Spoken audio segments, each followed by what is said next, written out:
In English or in German? Because As you like. okay. No, I would do them in English because it'll be live streamed as well. So That's my question. yeah.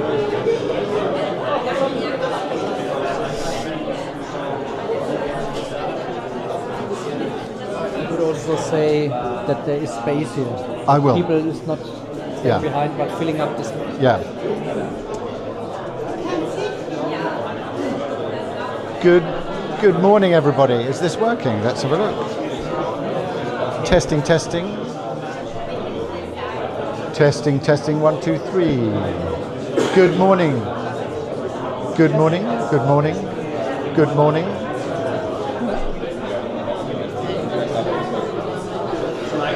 Shall I check the other one?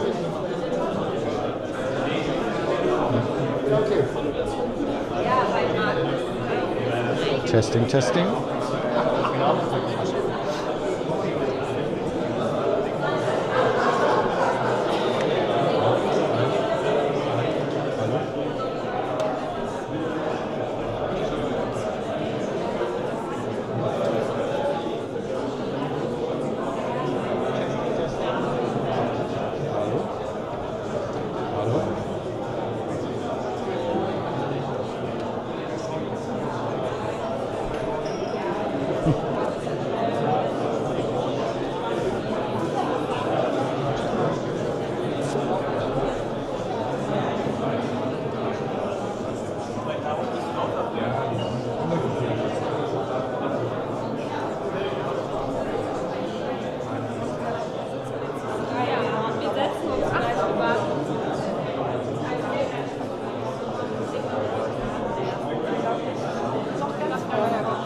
They're just sorting out the microphones, which we're working obviously until we come to use them. That's good, yeah. And since nobody wants a seat at the front, you can take a seat at the front if you like. I wanted to sit in the back, but your lady there said, well, you have to sit in the front. I said, Richard doesn't want to have me in the front here. You don't want to have me here.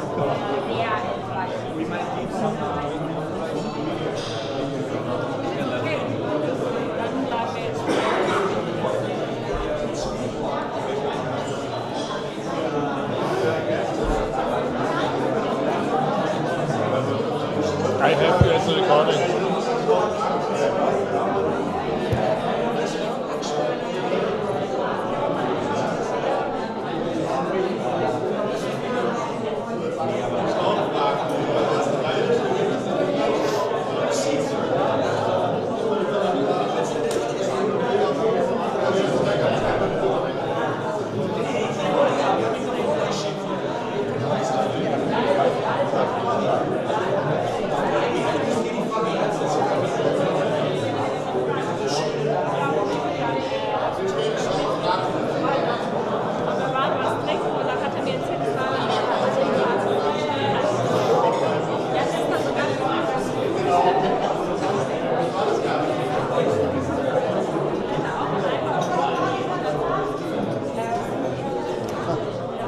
Very resourceful.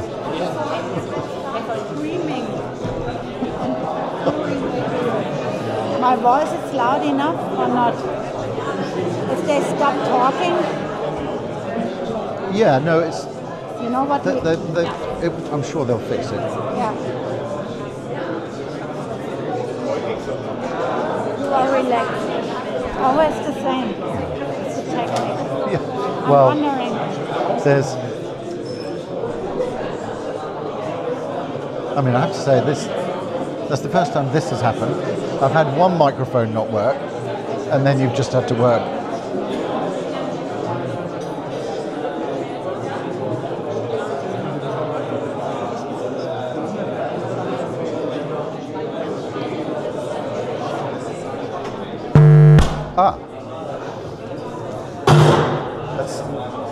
I'm taking that as encouraging. Yeah. It's like a...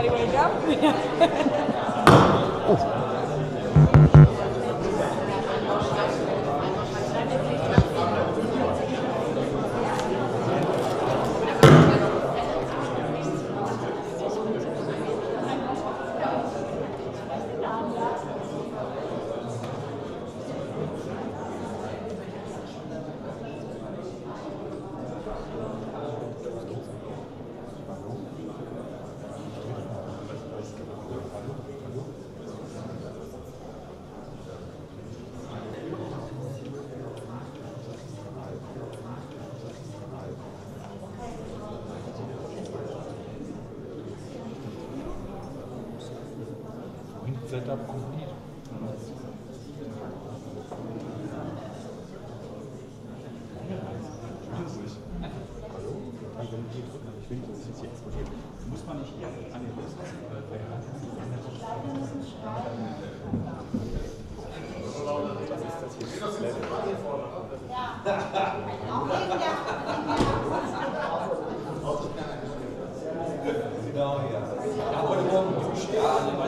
Have you got your handheld?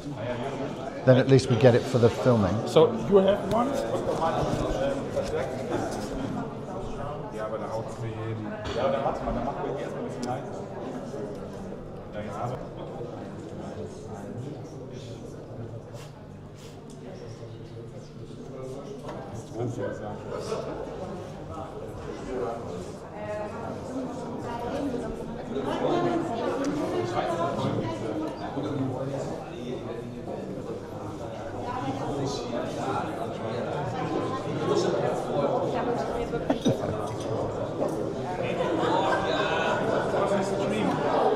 You have one?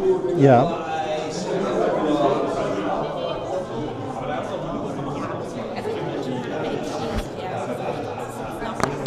That's okay. Do we do without? This is for the stream. Yes, for the stream. Okay, fine. So I can make pop shots of If why don't you get two of those, Eric? Have you got two? Okay. Dann, es ging wohl bis dieses Musikteil angepasst worden ist.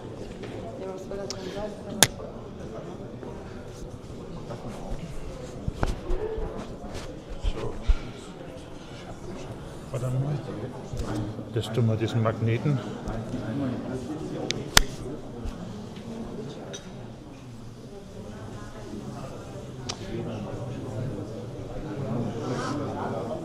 Well, this is so that at least the recording will be able to get. So there seems to be a bit of a technical issue with the microphones, just to add a bit of excitement and to prove that we are here all live together, which is good. So I don't know whether they will be fixed, but we are going to carry on anyway. But I might suggest that anybody who is at the back comes a little bit forward, because it may be difficult, maybe more challenging to hear, let's say. So I am going to be using this, but don't expect it to come out of there, because this means that when we capture it on camera, we will get the sound that we want. So, great. We'll all pretend that never happened. And we're going to pretend that we're starting right now. Okay, good.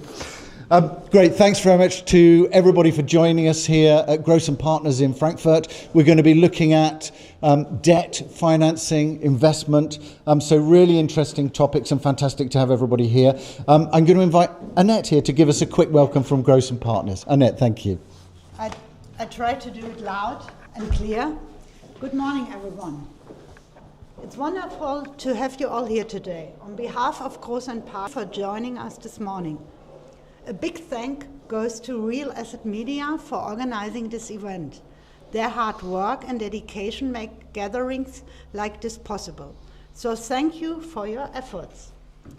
At Gross & Partner, we focus on district development and large-scale projects. We know that the current market conditions are tough. That's why events like this are so important. They give us a chance to connect, share ideas, and support each other. Whether we are talking to colleagues or partners, these conversations can spark the collaboration and innovation we need to keep moving forward. But it's not just about talking within our industry. It's also essential to engage with other sectors and stay in dialogue with political leaders. In Germany, we're facing a challenging political situation that affects the economy. Political instability is bad for democracy and bad for business too. To make progress, we must stay constructive and proactive, not just for our industry, but for the economy and our country. Let's use this morning to reconnect, exchange ideas, inspire each other. These discussions will help us face the challenges ahead together. Thank you again for being here. Thanks to the Groß and Partner team to make that happen, and have a nice morning. Great, thank you.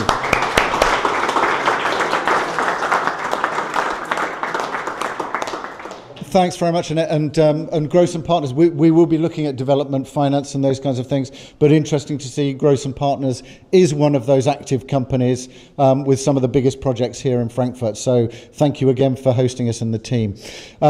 Let's start with introductions. We will begin with you here, Jürgen. Good morning. My name is Jürgen Helm. I'm head of senior debt origination for Peacham. Peacham is a real estate asset management platform, US based, and we are doing in Europe equity as well as debt, and I'm heading the origination team. I'm in the industry for now 28 years. I started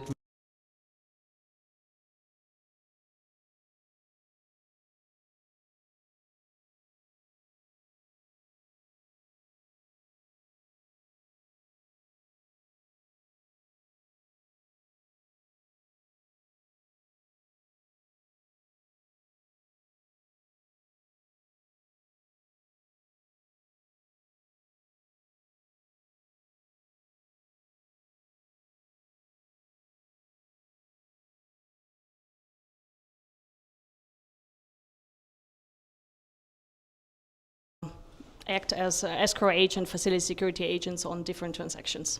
Great, Marcus. Yeah, Marcus Bären, head of origination in Berlin Hüb for the International Investor Department. So we take care of the cross-border investors, being in all the countries where we are active. Is it France, Benelux, Poland, Czech, and Germany? I'm in the industry for over 30 years now. That was an early stint when you came to that bank. I moved on to Poland at that time, and various stints there, and happy to be here. Great, Katja. Yeah, hi, my name is Katja Ramatte. I'm heading the team for real estate financing at BNP Paribas Real Estate Investment Manager. So the investment manager of BNP is issuing funds for institutional investors, and my team is responsible to source the third-party debt for our investments for our German and Lux vehicles. And I won't tell you how long I've been in this industry because that makes me look old. Philip. Hi, my name is Philipp Ellebracht. I'm responsible for the business in Germany of Incus Capital. Incus Capital is a European private debt platform. We do only asset-backed finance, and we focus on real estate, infrastructure and renewables. And we are here to help the market to get back on track. Great, so really good, diverse, different views across the panel here. And it's designed to be an open forum. So if you've got questions, comments, please do bring them. No, I've got my own one. I've got my own one underneath, secretly hidden underneath my tie here. So I'm slightly sneaky in that way. So do please just raise your hand or shout out whatever is necessary to make sure that we pick up on your questions as well. Let's maybe pick up with whoever wants to start with this. But a lot of expectation that the tide has turned in the market, interest rates are stabilizing. I suppose, how do you see the current market? And whoever wants to start first, pick up the microphone and we'll go from there. Oh, there's a lot of shyness, isn't there? I'd like to start. I think we sat here just a year ago and thought that it will be more active than just 12 months. And I think the assumption was that it was about to start Q1 this year. However, from our perspective, I think not very much is happening of what was expected, and we do see transactions, but really on a limited number. and also on a limited size, so that all of the top deals that were expected to be there are not there at all, or maybe just a very minimum number. So I have to use that because I don't wear it high for a second hideout.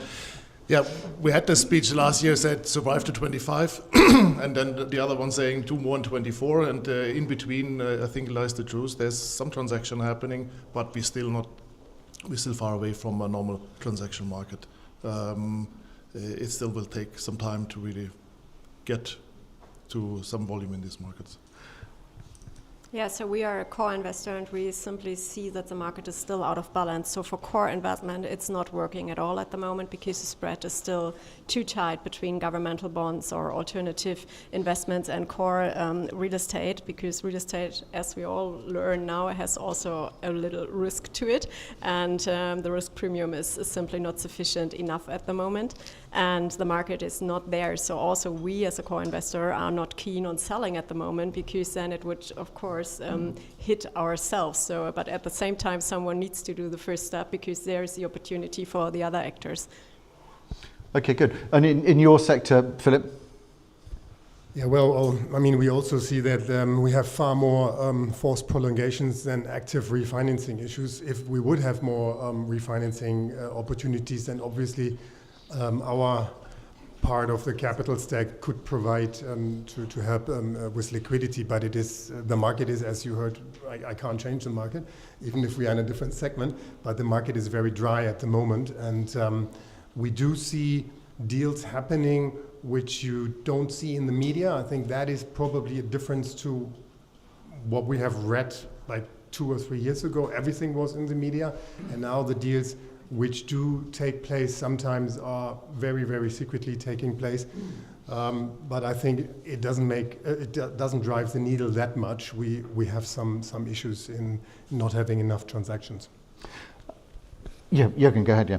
Yeah, last view from my side, yeah, I think a lot of things I already said, yeah, but it's also a difference between different countries now in Europe, yeah, and the big 2 markets, France and Germany, are much behind, yeah. And it looks like that the evidence and the confidence of investors into going into the real estate market is much better in other markets, because market correction has done more rapidly, for example, like UK, and more confidence in the market. We already talked about the political environment where we are in and low growth in Germany. So it looks like that the German safe haven is not back. And that's why our transaction market is quite slow. What we see is that the market is still dominated by refinancing questions, yeah, but there's, I think, some improvements compared to last year. Okay, good. And Anna, maybe let's just pick up with you in terms of the conditions in the market. What are you seeing at the moment? We don't see a lot of change or increase compared to the last 12 months. However, we see more restrictions. We see maybe different rates on the LTVs. And also on the reporting side, we see different requirements for the borrowers who need to prove more what they are able to do with the property, or just how they can survive until 25. We were talking about extensions. Well, and we've almost survived till 25. So I mean, that's you know, so that is a positive. Let's take that while we can. Let's just pick up with you. It would be interesting, Katja, just to get your perspective, I think, because obviously last year there were, you know, debt wasn't accretive, particularly for some investors. Obviously difficult to get as well. Has that changed in terms of your perspective on debt as a business and you using it to finance new acquisitions? What's the situation? Well, it hasn't changed that much in terms of refinancing, honestly, because all banks, or let's say the traditional lenders, and that's for our core business, are mostly the banks and not necessarily the alternative lenders. But the traditional banks are all really keen on doing business, and I think you just started nodding, right? But business is more defined as super core. So every core property that has a little scratch on it is already punished with not necessarily a pricing tag, but with with restrictions in terms of LTV or more tough conditions in any kind of structural elements. So you start seeing requests for amortization again, which has been out of the market for like 10 or 12 years, stuff like that, distribution stuff and all of that. So it is possible to get the liquidity, but the conditions have changed. And on new transactions, I would say it starts to be easier again, because the transactions that we are looking at are, of course, super core. So everybody is happy to do that. Okay, good. And because we're sharing one microphone, if anybody has something to add on that, just grab it after the next person has spoken, so that we can keep the flow going. Marcus, it'd be good just to pick up with you on your perspective there from the banking side. I suppose, is everybody just looking at core? What's the situation there? Well, it's obvious if the market is tight and you have relevant changes ahead with all these ESG matters which still are lingering about. When cash flow becomes tight, when I think you start to look at more conservative structures to make sure that you're in line with your credit policy and also in line with what the authorities want. No? All the banks in Germany have gone through an on-site inspection. Not only have they looked at the reporting like in the previous years, but this year they were really going into credit decision making. They pulled out deals and analyzed all the transaction, and there will be some outcome which will limit the lending possibilities for the banks or make them more restrictive. And that in a term where in 2008 it would be appropriate, where banks were scrutinized in the market, but now this crisis is not banking made. That will further have an impact, a negative impact on the markets itself, or give more opportunities to guys like you, Jürgen.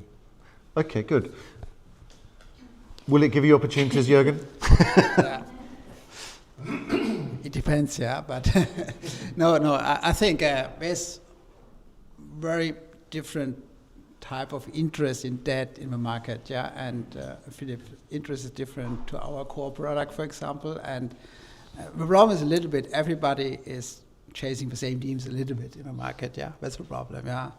Beds and shares, there's a big buzzword in the market, yeah, everybody likes that type of assets. Office is getting much more difficult, at least the B and C located office stuff for the refinancing and acquisition financing.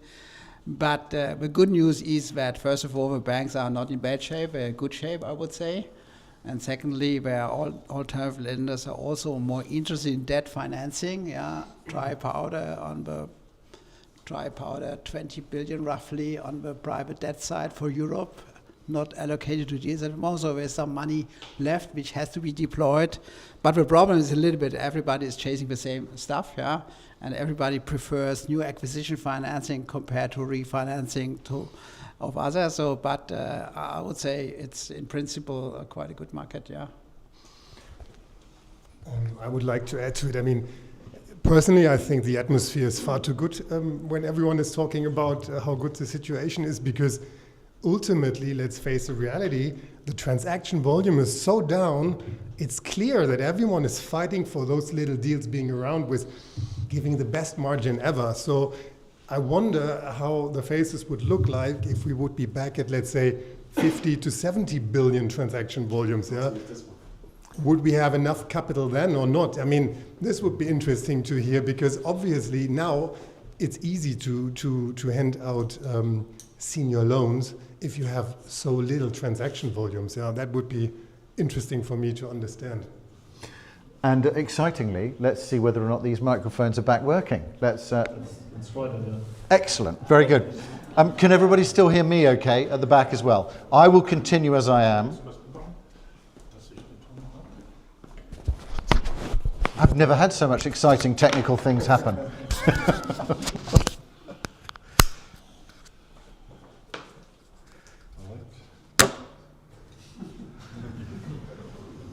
Was a short break for the ad? Yeah, that was, yeah.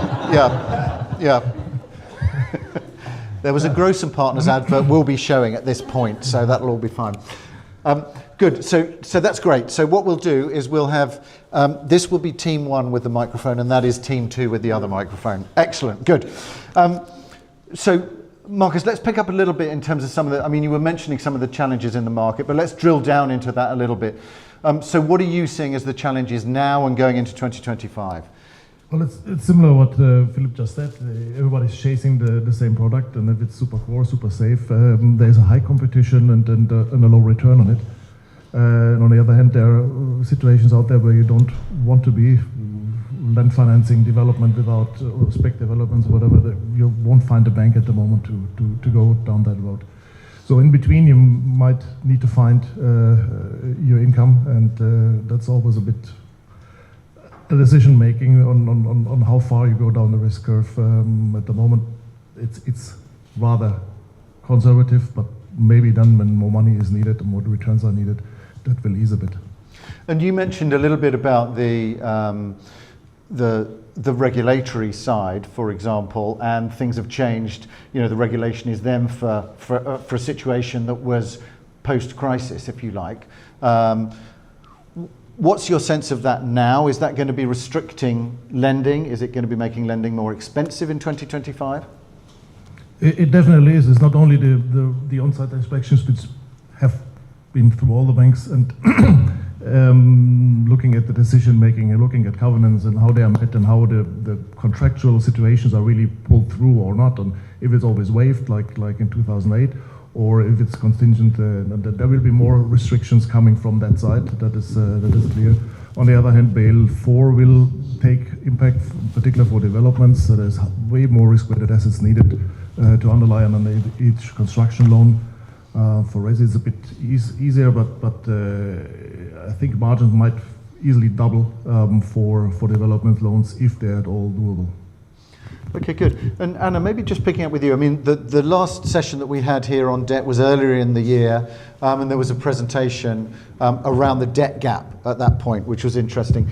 So it'd be interesting, maybe first with you, Anna, if anybody else has got a view, do share. But how do you see that situation with the debt gap? Do you see more of that coming through in 2025 or 2026? What's the situation, or do you think the market will manage that? I think the lenders won't give that much loan as they were dealing earlier, and there will be certainly a gap. I don't think it will be better. I think all of the alternative lenders or any other equity partners need to step in the financing. And coming back to what Marcus also said, on the regulatory side, I think it's not only for the new financing what makes you work more and maybe make the financing more expensive.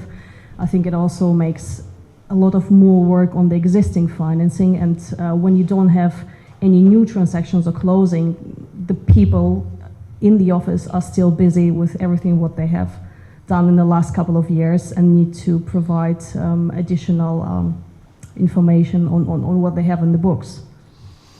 Okay, good. And is the alternative, I mean, are the alternative lenders a solution to that, Jürgen, or not? Or is it, again, is that not a situation that, you know, you mentioned everybody's chasing the same kind of safer deals? Yeah, I think it depends always, yeah. So the funding gap is there in many deals, yeah, and sometimes it's closed by different measures, yeah. Obvious one is, of course, getting new equity in, yeah, and sometimes it works really, but people putting new money on the table to deleverage the deals. But sometimes also we see that now, I just lost a transaction, German market, to a new financing house, which provided a stretch senior, let's call it this way, yeah, which on a leverage level, which is not a typical senior what we have seen 1 year before, but this is a little bit supported by a slightly lower interest environmental, so it still works, yeah, so you can go a little bit higher on leverage again. But the big question for me is what is happening to all this rollover deals in the banks, yeah, kick the can down the road, happen a lot, and the biggest question for me in the German market is how to cope all with these development financings which are stuck and no exit seen, yeah, and I don't see if the exit is coming so quickly because core buyers are not so strongly back. The core buyers have not so much money at the moment, are not willing to go into the market again, and the price expectation of many financings or many deals in the market are still, I would say, challenging to get there again, to get the exit right. And so let's see how the lenders are coping with the situation. Yeah. And I mean, it's interesting that because it sounds as though the solution is to put more equity in potentially. So how do we see this actually being resolved? Is that a question of, I guess, both, or particularly the investors being more rational about what the value is and accepting that they're going to have to take a hit on it? How do we see this being resolved, I suppose? Is there a resolution to it that we can see in 25 or 26? That's looking like no, isn't it? If you want, from my perspective, it always depends, yeah? Okay. If you have a situation where a fund has no more equity left, yeah, what should you do? You have no more equity left in the system, you cannot put in money, yeah? So the investors will not invest, yeah? And other situation where there's still money left, yeah? So it very much depends on the situation. I think there's not one answer to it, yeah? Sorry. Yeah, so what we see more is not a situation where our equity is underwater, but where we simply have older, or well, not necessarily older, but buildings in our portfolio which are good for 4% yield or something like that. And now we are faced with refinancing rates that are higher. And this is something which is triggering us that we need to deleverage, even though as a core investor with regulated vehicles, we are not in a phase where we have a high leverage on it, but still we have to deleverage. But this is something where you can really talk to your investors because the equity is not gone. It's just a matter of a cash flow and really debt serviceability, so to say. And this is what we see, but for us the bigger impact is on the future. So if we now reach out to our investors and ask for new equity for deleveraging, it's a trade-off because our main idea was to go to our investors and ask for equity, for example, for ESG capex and something like that. But I can't go back in 6 months and say, well, thanks for deleveraging, now I need another few million from you, because obviously my property is not cash income or doesn't produce as the cash income to do a top-up loan for ESG or something like that. And this really is a situation where we really have a trade-off in the use of the new equity, which is just holding the property in the market and having it still living without bringing it into a shape that we would like to see as an active asset manager. Okay, so actually getting the equity necessarily from the investors is less of a problem than that you've got too many things to do with it, in a way. Yeah. There was a bit of a missed opportunity. Once the interest rates were coming down, there was sufficient cash flow to go into ESG measurements. But what happened, it was an asset inflation.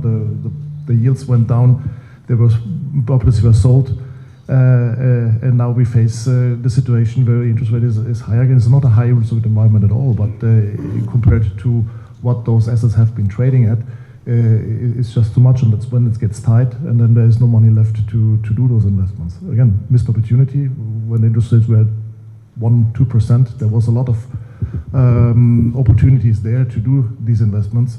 Now we need to deflate those prices before that really can happen. Well, I think the German banks will digest this, like always, slowly. And I can't see a big wave coming of, like the media or the market is expected that billions of problematic loans will roll or come onto the market. I can't see that. We haven't seen that big time during the GFC. Also, everyone expected far more to come, and it hasn't happened. And I think that's also not the nature of the German banking industry, is my personal view. I have more concerns on the equity side than what I heard here on the podium, because the debt service, if you double your interest rate, your debt service is critical, and devaluation is one thing, but whether that is sufficient to cover the debt service, I have really my strong concerns here. That's not everything what can heal the problem. And also talking to a number of institutional investors in Germany, many of their real estate quotas are fully packed, so they cannot simply print money and say, look, here's some new fresh equity to solve the problem on that particular transaction this particular bank has. I think that is partly wishful thinking, but like always, there will be a solution. But the solution is, as Jürgen said earlier, it really depends on the case. Yeah, but I don't expect a big wave to come, and I don't expect big checks of equity to be printed to solve a number of solutions. So I think we will have a sit and wait position for longer. That's where the amortization kicks then in. That's where bank then say, if there's sufficient cash flow, amortize the loan, and only then we can proceed. That's not a new word, but it's was always there, but for the last 20 years, nobody was used to that any longer. And just in terms of the interest rates, you know, A, what are we expecting, and is that going to help the situation if we're expecting to see, you know, interest rates come down a little bit here in the Eurozone? If I can just complete what Philip said, coming back to the interest rates and the DSCR, it's true that nobody is able to pay the DSCR in 100% or these 150, what we had as a covenant. What we see at the moment is that a lot of capitalization is taking place, so that all of the payments are moved to maturity. And we also see that the conditions for the termination of the loans are not as we previously had, like termination date in 3 years or in 5 years. So we see now several options, several extension options for the borrowers, where every 18 months the lender gets a checkup of the loan and says, okay, am I still willing to extend? And if so, under the same conditions, or do you want me to update anything on the loan? Or not you want me to update, not favorable for the borrower, but a certain risk reevaluation from the lender side, either alternative or just a classical lenders, Marcus. Okay, good. Does anyone want to pick up the interest rate one, what we're expecting and influence that will have? Well, on the long run, there will not be big change if there is no big hit from the economy or from the political side. We never know what happens in China, and we never know what is continuing there with Russia. That gives a bit stability on the interest on the long run, and short term that might be some more fluctuations. But at the end, we are not in a high interest rate environment, still not. And the only thing was it increased dramatically fast, but not to an extent that it is interest rate is killing everything. The calculation must have been also in the past as a if you invest there to be able to pay higher interest rate once your loan expires. We were always asking for a minimum debt yield of 6% at expiry of the loan. In the time when the interest rate was so low, everyone was calling us crazy. Today we are there, and that helps us at least to extend those loans. But there's sufficient cash flow to service the debt, even if the LTV might be slightly higher than some of the situations. And some of the investors really had the money, saying if they regulated or whatever they needed to pay down. I think half of our issues were solved by that measurement. Yeah, also our house view is that PGM fixed income, but short-term interest will fall, of course, yeah, in Europe, yeah. Not a surprise, yeah, and we are expecting that these rates will come down to 2.25 area, but this is just the correctional inverse interest curve, nothing special, yeah. And I think real estate is a long-term business, and I would say the long-term swap curve is much more important, and our base case for US is US will stay above 4%, and in Europe we stay somewhere on this levels where we are, perhaps slightly 10 basis points, 20 basis points down, but we don't expect that this comes down much further in Europe, and this is our base case at the moment. So I think what we have seen already on the interest side the last 12 months, it helped already because the interest came down to some extent, but to have so much hope that this market gets much better by interest correction, I would say it's not an easy assumption to take to take a business case forward, yeah. That's just me being wildly optimistic by the sounds of it. And does that mean, I guess, that we're in a new, this is now where we are in terms of the debt financing, and so the market has to get over the issue that it's got of legacy loans in a way and just move forward, and this is how it's going to be going forward? I think we have to sort out some stuff, yeah. I would say. Yeah. Still, yeah, and there's still a lot of loans of books of lenders which are not on the right leverage point, yeah. So, and we have to cope with that for the next 2 years, yeah. Some points are helping. We see in some asset classes still some increase of rents, which is good, helping the cash flow. But I would say the kick down the road strategy of many banks will be tested next year again. Yeah. I mean, what's going to happen if you look at all these core transactions taking place prior to the war? We have seen multiples of above 30. Now we are talking probably multiples, market will tell, but for core commercial, let's say offices, maybe 22. Looking into this round, nobody's, maybe 23, no, but maybe 22. So we have lost a lot of value. I'm not sure how long you can kick that down the road. You have to, but this is fundamentally out of balance, let's face it. And there needs to be solutions. Some will definitely take place, but maybe banks accept higher LTVs when they refinance it, because those assets are strong and good fundamentally, but the value shift is too dramatic. So I would hope there are some opportunities in the market for some of us at least, but I can't see that in a wide wave happening. And does that mean that people will, that will need to take a fundamentally different view on risk and those kinds of things? Philip, what's your sense of that? You mean going forward? Yeah. Well, I think we have now a time where people paying attention to risk again. That's probably has been quite negligent taken care of in the past. And everything is getting priced fairer. Yeah? That's how I see it in the future.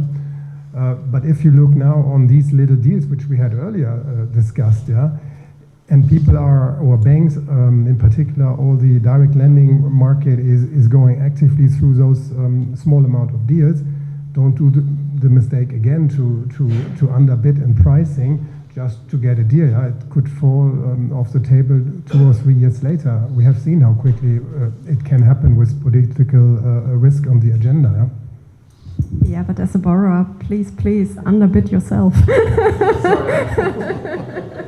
It's happening a lot at the moment. On core debt, we see price bidding wars again on the lending side. Yeah, and just we picture a situation where UK market 3-digit loan size, yeah, which is not small, I would say. And in the first round, 15 bidders showed up. Yeah, 15 lenders want to do a deal, and only one can do a deal. Yeah, so it's not too bad for new senior debt financing, but the problem is old senior debt financing. I know. Because the old senior debt financing, as Philip said, is all out of the money, more or less. Yeah, and we have to cope with that. Let's pick up a little bit in terms of where we are at the moment in the market in terms of financing. What is being financed, what isn't being financed. We can look at development finance, we can look at B locations, we can look at different sectors. Maybe let's start with the sectors. What is being financed, what isn't? Do we cover the whole spectrum? Do you want to start, Anna? Yeah. We see a lot of logistics still on the market. We see a couple of office financing, but what we see more is data centers, which is also based on the development of the artificial intelligence and its influence on the real estate market in general. Otherwise, development financing, and we discussed it last week at the Real Estate Finance Days, is pretty challenging and takes place only in a certain sector. Maybe some residential, but still very, very tough. Okay, so yeah, Marcus, go ahead. Yeah. Well, coming back, residential is not an issue because there is a shortage. The issue there is how expensive is to build new houses, and if there's some programs or some subsidies to bring that somehow down. But resi and also for rent or for buy is the sector still valid. On the other side, the building permits have again an all-time low this year, so it's not really happening. There's a big need, but nothing is happening there. We do still all asset types.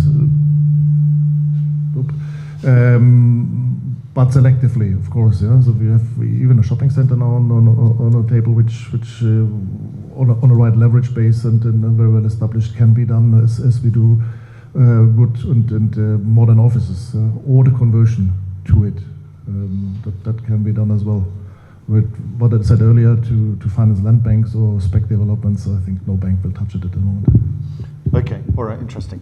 Yeah, it'd be interesting to get your view from the borough perspective, Katja. Yeah, so I mean, of course, like all the others, we are heavily invested in office, and that is really getting more painful because, I mean, if you're in a location with the best in class location and green building, everything fine, but if you're even in, let's say, Germany, top 7 city, but be location within the city, it gets already tough to find someone financing it. And this is really something which is giving me a headache because office is such a big asset class. I mean, we cannot just close the eyes and say, well, let's concentrate on logistics or something new. We all have it in our books and we have to cope with it. And that's something which really is getting tougher. And you have to find new ways and potential new partners in lending if it's not the super core office building. Okay, good. Philip, let's get your perspective. Yeah, and I think that is actually, to some extent, the opportunity, in particular in offices. I know everyone is talking about home office, not returning to the office for work. If you are, let's say, more an alpha player on the market rather than a beta player, then you can consider financing office opportunities in development or managed to green opportunities, etc., but obviously very selectively. Yeah? But I think this is where you have at the moment some attractive chances to get risk-adjusted returns, because none of the, let's say, direct lender beta market is giving financing to these situations. So I think it could be an opportunity, but as you can hear my words, it's relatively strong. It's not as strong, so you have to be extremely selective in what you pick. On no compromises on cities and locations, I would say. Okay, good. And you mentioned before, Philip, that you were also financing infrastructure. Is that different to the real estate side in terms of, if we look overall at real assets, are you seeing different trends there in the infrastructure side? Yeah, it depends also on infrastructure. It's a wide field. It looks a little bit on how you look at it, but I think there is in some areas, and when it comes to let's say streets or bridges or even schools, there is more capital at the moment in the market available to finance than it was like 5 to 10 years ago. That's also a political will why a lot of players focus and shift into this segment. But even there, you have also let's say ups and downs, depends on where you look in which part of the sector of the infrastructure segment. Yeah, and it's interesting. I don't know whether you have a view on it, but data centers obviously is that crossover point really between digital infrastructure and real estate. So is that also being funded potentially by people traditionally who would fund infrastructure versus the real estate side?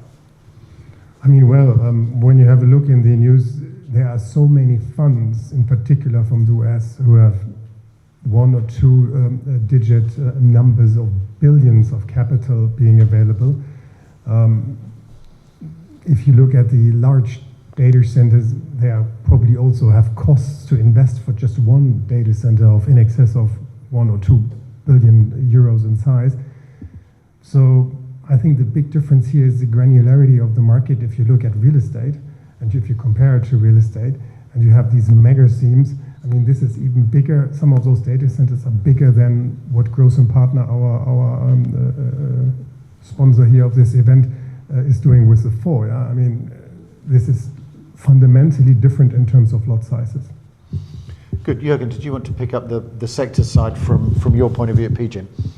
Yeah, so in principle we are open for all asset classes. But there's always a but, yeah. No, having said that, yeah, of course everybody is still chasing the same stuff. You know, seen as that side, on the development financing side with our mass funds, we are doing also more or less all type of developments which make sense, yeah, where we believe in the exit, where we believe in realistic exit scenarios and having also some downside protection. But I would say the problem is really for the industry that everybody tries to do the same. And I think the problem in real estate financing the next 10 years is not the traditional financing. The traditional financing will change a little bit because we are living in a world where we want to become green, ESG, carbon neutral, and I think a lot of investments goes into this space now, and who is picking up a bill for these investments, yeah? And the big question mark, what nobody answers at the moment correctly, I would say, is sometimes you just need to invest now heavily into existing stock, but producing no new cash flow by that, just protecting the value of your asset. And another question is how to deal with that from an equity side and from a debt side. I think these are the answers which you have to find, because I think the future of financing, real estate financing, is financing transition of the market. And I think we have all to adapt to these new situations, and I think we have to find that out for next years, how to do it in the best way. Okay, good. Let's drill down a little bit into that. And if anybody's got any questions, do let me know. Put a hand up, stand up, whatever is necessary. We've got one there. Good. Let's start with that one. Anybody else as well? And I'll pick up some other questions. One there as well. Yep. I can't believe you haven't got one, Libor. But anyway, let's. Here we go. Why don't yes. Hi, hello. So it's Augustin from Edmund Rothschild Ream, and so one of my questions in terms of the sector would be, because after the COVID, there was a huge trend also on hospitality. We saw big investment volumes in that sector, and generically in operating assets. And I didn't hear anything right now about how investments are doing and the current investment approach on those asset classes. Okay, great. We'll pick that up. So interesting around hospitality and also operational real estate. Yeah. So, Thomas Bröhm from ECLP. So just going back to Jürgen's remark on the, I think it's the elephant in the room, the enormous funds we need for transition financing, for making our buildings more greener. It's massive. It's really massive, and we haven't really spoken about where the money is coming from. I mean, it's clear, it's to a certain extent it needs to come from the equity, but it's also looking at traditional German lenders, alternative lenders, where you see the funds coming from. And it's the other topic is when you go back to certain refinancing partners at the end who help you to deliver money to the ones who need to refurbish the buildings. How does it deal? There are a lot of topics like data. Is this something you're concerned about? Is this something you're looking at the moment? Or is this something where you think, in some years' time we will find a solution? Great, thank you. Lots to unpick there. Who wants to start? Yeah. So for the hospitality question, so we have our own hospitality fund. So what I can say is there are special lenders that are really specialized in lending on that side. So there is no tight capital from that side. But what we also see is that the investment market is quite tough there, because at least in Germany we have the situation that given by all the governmental framework that we have, the operators are strongly under pressure, and we really have to do a whole lot of work to keep our assets going, because we have to, one operator is going into insolvency, we have to find a new one, even though we have such a big demand from our demographic shift that we have. So we strongly believe in that asset class, but it's really challenged by the framework that is given from the government for us. From our perspective, operational risk is something which we see often in our transactions. Besides, of course, hospitality is a typical operational risk, and luckily the market has improved better or came back quicker when I anticipated. I always being shocked when I fly to London and see my bill which I have to pay for the hotel a night, and so on. But this is the asset classes where our house is quite familiar with, and this also goes for other asset classes which are not so familiar to some traditional lenders. We are, for example, relatively strong in self-storage, business, yeah, which is also operational risk, yeah, and but we are U.S. house and U.S. Self-storage is quite established as a class, yeah. So I think lenders have to work a little bit more with operational risk in the future because this is important and increasing asset class, I would say. Philip, yeah. I mean, well, if you look at the German market in particular in hospitality, Germans are more risk averse, I would say. That's probably a fair comment. So most of the transactions where institutional players are behind are not management contracts, but long lease contracts, in particular with hotel operators. I think that operational risk is not as favorable in the market as other alternatives. So also if you look at, let's say, short-term living providers or everything which has an operational aspect, it's not as bankable as residential or logistic or office. I think depends always on the operator, and there's an individual case. And if you have, let's say, a blue chip manager like Hilton, then obviously that is bankable. But the transaction volumes in these segments, in particular in hotel, they were going down quite dramatically, and I think depends on to the cities you look at in Europe, but they are not all back on the same level as prior COVID. Many are, but not all, and therefore there are some, let's say, I think opportunities to pick up on that. Yeah, for us, I think we have financed a number of hotels across Europe. That's for us a segment which we found very, very attractive because there is less competition with, let's say, direct lenders. I have to apologize, I did a wrong translation. Hospitality, so we do not have a hotel fund. I was talking about healthcare. We have a healthcare fund, and there we have the operator risk and all these governmental framework stuff I was talking about, sorry. No, that's good, because I was actually just about to ask about healthcare, so that's good. And do we count, for example, student housing, senior living, light care, yes, senior within living, that? Yes, that's us. Senior living, okay. And how is the funding situation in terms of senior living as well? Well, not really tricky. So we have special lenders for that, so there are other players. Some traditional banks put it into the resi part, but mostly we work with specialized banks on that. Yes, I mean that's so. One of the other things that we as Real Asset Media do as well is we help run the Senior Housing and Healthcare Association, and in that you're absolutely right. That's the feedback we get from it. Although it's challenging in other areas of the market, there are specialists, who particularly like that kind of sector. But Marcus, you wanted to pick something up. Yeah, we can hardly contribute to it because the operational risks is something we don't like to take. We're very selective on hotels as we are. Senior living is, particularly in Germany, also a legal issue. The operators they have issues to get staff. Some of them went bust, and then you have an asset which is not on a core location. What do you do with that? And so the usability of those assets, if they don't work, is tricky, and that's why we at the moment don't have a clue or don't get our things around it to go that way. Different is on PBSA, so the student housing is a very stable market, very strong market.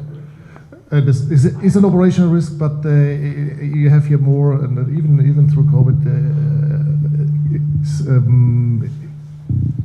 increasing interest rates and increasing rents, and so this is performing quite well, and that's why but that is more like we treat it more like a resi than like an operator. Okay, you can, and then we have to get on to ESG, otherwise we'll be... Okay, on operation risk, I think operation risk is more asset classes the case than many people think. Retail is an operational risk asset class, full stop. Because these guys making money with sales in the asset, and so I think it's not the case for resi, it's not the case for office, but all the other asset classes, in some respect, also to some extent, logistic is some operational risk sometimes. So, but I'm just saying that. And then coming to the ESG point, it was a buzzword, I think, pre-COVID or when everybody's on ESG, that it is today is a normal assessment of every risk, of every investment, of every loan we are doing.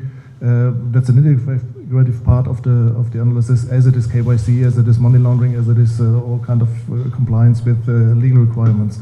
It's there, and we need to see. We measure performance. We have also provided a product to say we have a transformation loan. At the end, the cash flow must be there supported. If the cash flow is not there, then it will be tricky. Once in a while, so an old building will be vacated if the budget is right and the perspective for the new tenancy is okay. Then we can kind of redevelop that thing out. But that requires as well good equity, good sponsors behind it, and that this is supported. I think on ESG, it remains a very strong and key topic. But if I talk to LPs, to the investor world, I think the priorities have simply shifted a little bit. They are now focusing on their existing portfolio, finding out whether they do have financial problems. Yeah, they look on returns. So returns are far more important than they were. So these priorities have shifted a little bit. I think that's very obvious to see in the market, as we probably also see in the political agenda at the moment. So that's kind of a mirror, at least in Germany, I would say. But nevertheless, I don't want to talk that topic down, don't get me wrong. But I think the focus is at the moment, have a look in your books. Where are the problems in your books? Can you solve them? And focus on providing returns. Yeah? That is, I think, the essential bit of the last at least 2 years. Yeah, absolutely, but I think thereafter, when this has been done, the transition needs somehow to start, and then we have these open questions, because like Jürgen said, I mean, doing a transition doesn't necessarily mean that you have a stronger cash flow or a higher value at the end. You're just holding your property in the market sometimes, and that's really the question. I mean, there are also others, so it's of course not a recipe one you take to the other one, but that's really an issue if you don't really increase your value or your cash flow, but have to invest just to keep it on the level that you get to have your returns. Yeah, and that's really an issue. And I feel strongly that the first movers to start this transition has to come from the equity side, honestly, and then the debt financing will follow. And obviously, if you're putting capex in, but actually that's not going to affect the valuation, but it is going to affect the valuation down the line because nobody will rent it. But at the moment, how easy is that to put into a metric for lending for a bank, let's say, lending even for an alternative lender? Because often it reflects back on where the value is.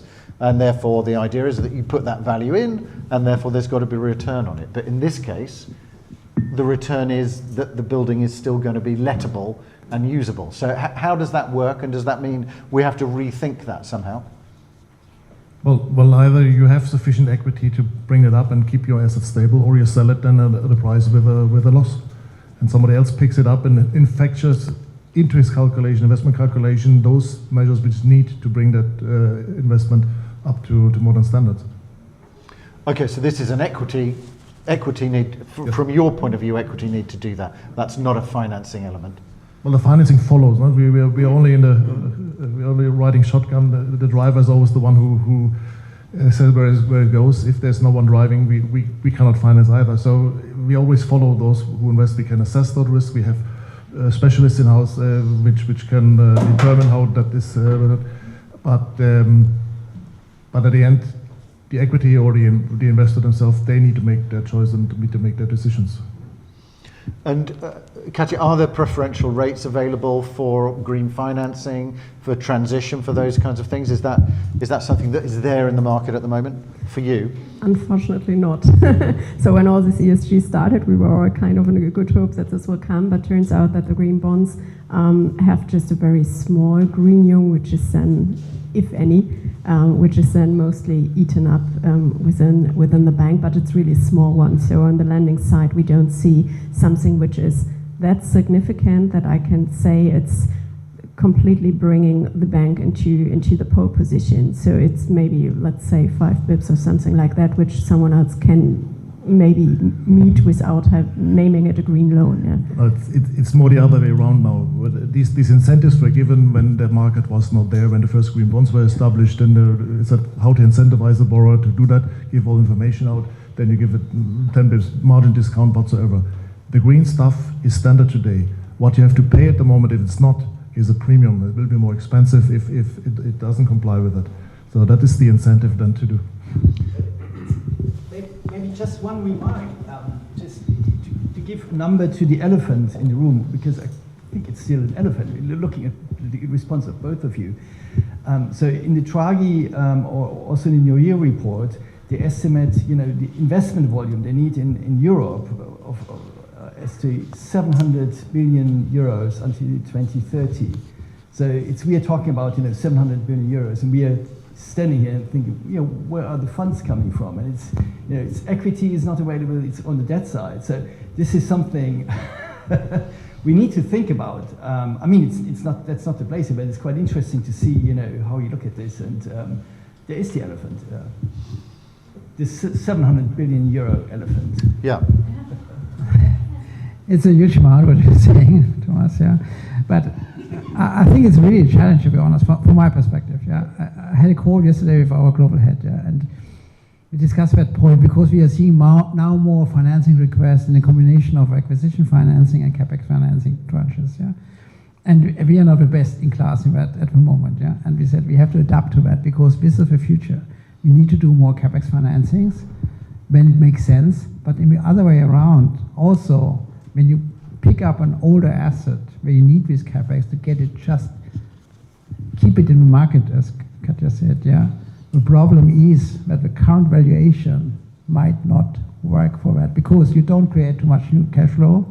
The current valuation is already on a relatively low cap rate, and then the question is what you already see sometimes that people buying now this stuff in a distressed situation, buying that with at the moment with discount over real market value, and when it makes work, it's getting working again. Yeah, but so I would guess that a lot of assets we are seeing still too high book values at the moment, and this needs to be also part of a correction to get all these things done. Yeah. Okay, good. I know there was a question here as well, wasn't there?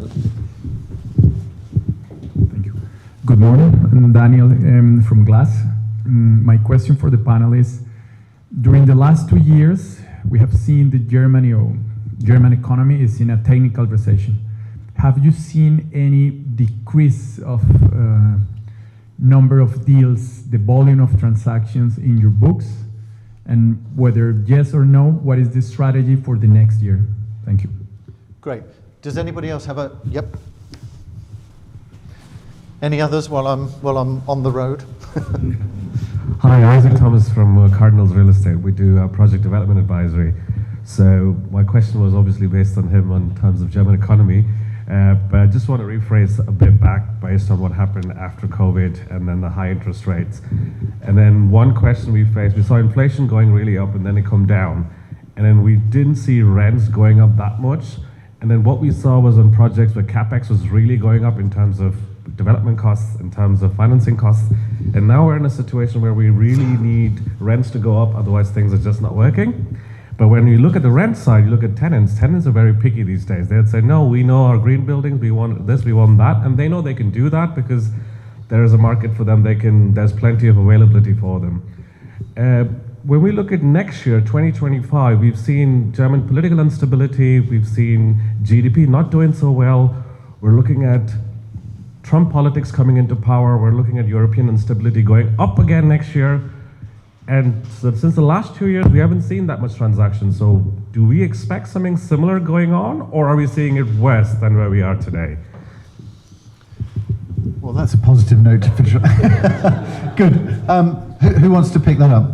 Well, I mean, on the rental growth, I tend to disagree slightly. Depends a little bit on where you look to. But if you look at residential, I mean, the residential rents for newly constructed houses, I think, have grown dramatically in some of the German cities where people really have difficulties to afford. I mean, there's everything, let's say, in the greater area of Berlin, for example, rents are going up to over 20 euros sometimes, and that is for new constructed residential. And that is what I can't see, so where I slightly disagree. And if you look in offices, I'm not sure exactly, but prime rent here in Frankfurt has grown also quite dramatically, but you're only focusing on a very thin market segment in both areas, in residential as well as in offices. So that is just the prime segment. Yeah? But I fully agree on have the rents grown enough in the wider spectrum, which is approximately 80% of the market, roughly, yeah? in both in offices as well as in residential. And there it is difficult. And then what we have just discussed with ESG, higher financing costs, where are valuations, and are these valuations really at that reflection point at the moment to go back into the market? And that is, I think, where we all have a big question mark. Anybody else want to pick that up? Yeah. Yeah, and you just mentioned the election in the US. I mean, I don't have a crystal ball, but what you hear is that Trump, for example, wants to deregulate the lending market there. So I don't know, maybe I'm doing lending in 2 years or financing in 2 years with American banks. I don't know, I don't have a crystal ball. But I think there is some movement, which is a bit unpredictable at the moment, but interesting to see what might come from that angle. Yeah, last comment for me, just on an economic point, yeah. Uncertainty doesn't help. And I would say this old good story of a German real estate market, safe haven, Europe, blah, blah, blah, I think it comes to an end now, yeah. And it's a little bit concerning when you talk to people from US, from other countries who want to invest in real estate. We are interested in Germany still. They still like a big economy and so on, but we have also some more question marks than some years back, and that's I would say that's one of the reasons why the market is so slow at the moment. I think people would like to invest, but they don't see the right pricing point at the moment to invest heavily in the German market again. And the uncertainty at the moment doesn't help, yeah, to have a 30% right-wing party in parts of Germany. Especially with our history, you get some questions from international investors. And the problem with the typical German investor market is that they are also super heavy invested already. And when they have to choose their equity, either to do a capex on the existing stock or to do new investments. And most times it goes into capex, yeah, I would say. Any other views on that? Otherwise, I've got one last question, and I think we've got like about 5 minutes left, which means probably 30 seconds each. Which is, no, you've got a question. Oh, sorry. Yes, what I find very interesting, I heard a number. I heard a number from Marcus that he's looking for returns of 6% at least, right? So that, that's okay, right? But basically, what I'm looking at, this is a number, and you're basically in a segment which you're very careful. You're the most careful guy here, like on the panel. So I was a little bit looking on the other ones, specifically like on the alternative lenders, what their view is. Because you're safe, right? You don't take any risks.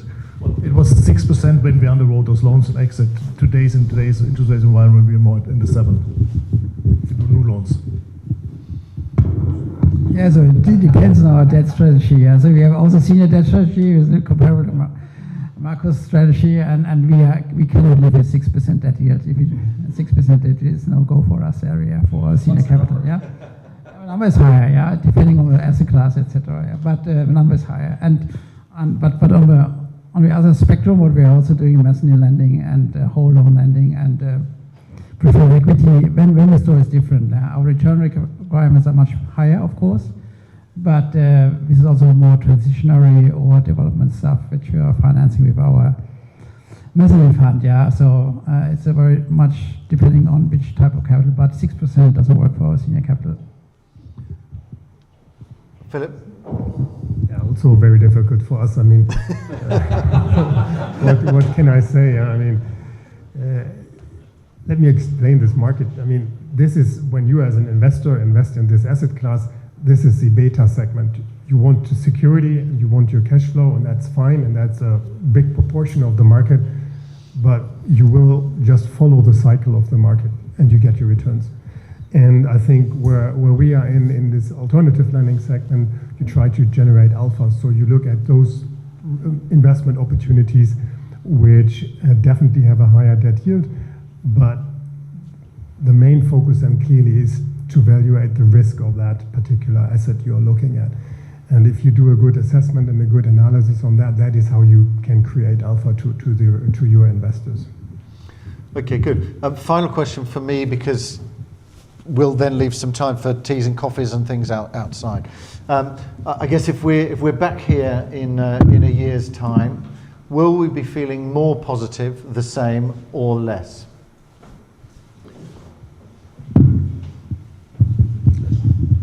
I think at least for the political environment, we will feel for Germany better, because it cannot get worse. Okay, that's just sort of, yeah.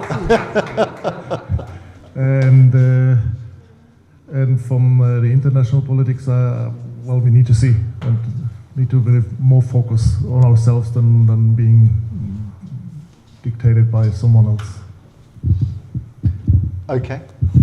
Yeah, I would also say we would be more positive because we have less uncertainty, even though if we might not like what we see, but we know what we see. Currently, we're guessing around what's going on in so many different areas, and that's why I'm positive, so we have a better view then. Okay.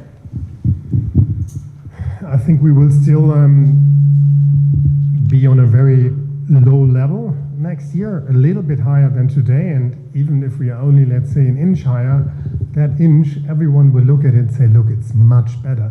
But we are still far away from where we were like 5 years ago, let's face it, and that's not going to happen next year. The political environment, as I said earlier, is essential for all of us, because that will decide whether we will get international capital coming to Germany or not. And that is a major proportion, and we should be attractive to get that capital. So there is a risk that we remain on a, let's say, very, very flat outlook. And that's what I think is going to happen for the next 1 to 2 years. We have to work and find solution on the problems which a number of banks and equity holders or investors do have on their books, and that's hard work. Okay, great. Yeah. I think some people still have to lose some money before it's getting better.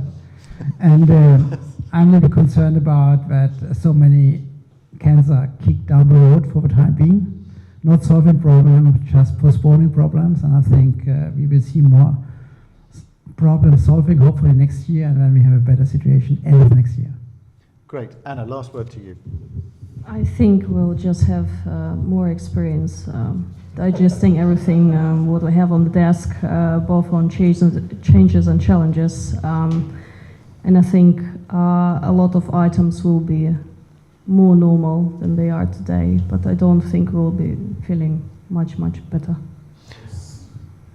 You usually have the 7-year cycle, and we overdone the 7-year cycle in the past for another 4 years. So that was the overinflation of the asset prices, and they need to correct that, and that brings us at least 7 years of a down cycle. And to digest that, that might take still a bit longer than next year.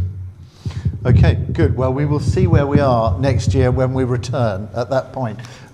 We are in Frankfurt next week as well, on the 28th, for part of our European Outlook. So that will be a general update on the market, European market, as well as a view from here on the German market, as well as views from views for the trends in Europe, what we're seeing. So please do join us there. I will have been flying directly back from Riyadh, where I'll be at the World Investment Conference, so I'll be able to share some of the things from that as well, because there you're seeing a lot of the UN finance houses, so they will be giving a top-down view on how they see the world, and I'll share that as well in that session next week.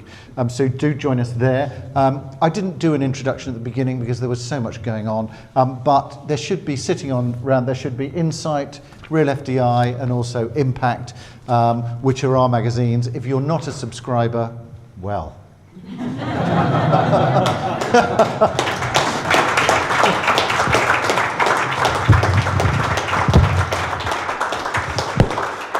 And do join us all for a coffee. If you don't know my colleagues, Torsten, who's the co-founder with me, and Frank, who is somewhere at the back, then do have a coffee with us all. It would be lovely to catch up with you afterwards. Thanks very much, everybody. Thank you.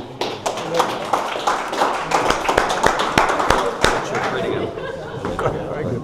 Thank you. Great, thanks, Philip. Super. Thank you very much. Great, thank you. Very good. Very good, Jürgen. Super. Very good, Marcus.